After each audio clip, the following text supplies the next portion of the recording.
जिल्ह्याबद्दलच बोलणार आहे आज। पायातील चपला असो व असो गळ्यातील साज, अंबाबाईचा कोल्हापूर तर आहे महाराष्ट्राचा ताज।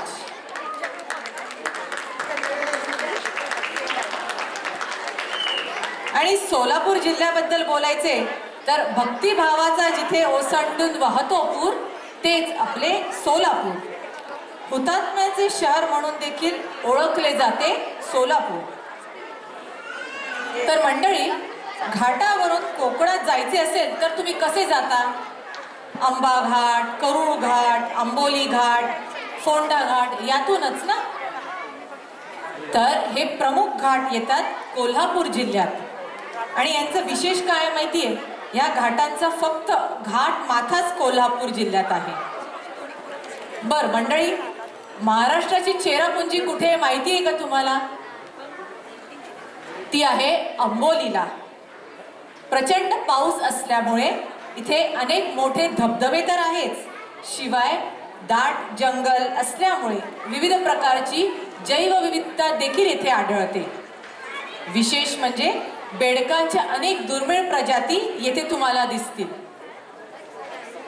पंचगंगा, वारणा, दूधगंगा अशा अनेक नद्या कोल्हापुरातील मातीला अतिशय सुपीक करत आहेत।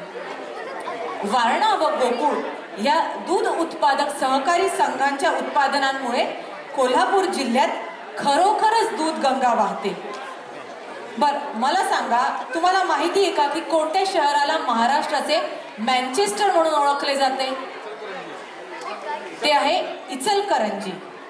पंचगंगा नदीच्या काठावर वसलेल्या या शहरात बरेच वस्त्रोद्योग आणि कारखाने आहेत, त्यामुळेच त्याला महाराष्ट्राचे मँचेस्टर असे देखील संबोधतात। कोल्हापूर जिल्ह्यात आणखीन एक खासियत म्हणजे हुपरी हे चांदी उद्योगासाठी प्रसिद्ध आहे, म्हणून त्याला चंदेरी नगरी म्हणून देखील संबोधतात।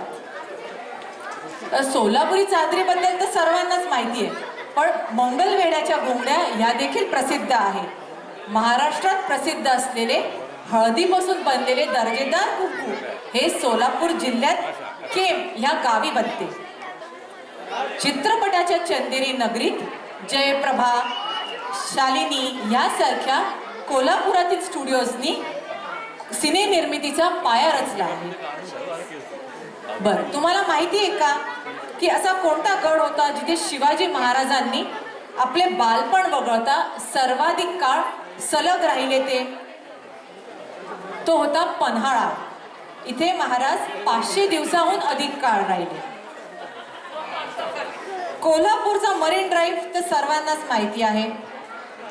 अहो, कोल्हापूरचा मरीन ड्राईव्ह म्हणजेच आपला रंकाळा तलाव।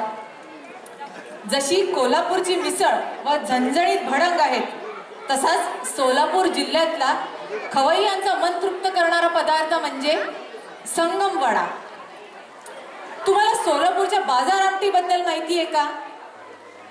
करकम गावची बाजार आमटी फारच प्रसिद्ध आहे। मिश्र डाळींपासून बनलेली ही आमटी मस्त चमचमीत असते। खूप दूरवरून लोक करकमला ही आमटी खाण्यासाठी येतात।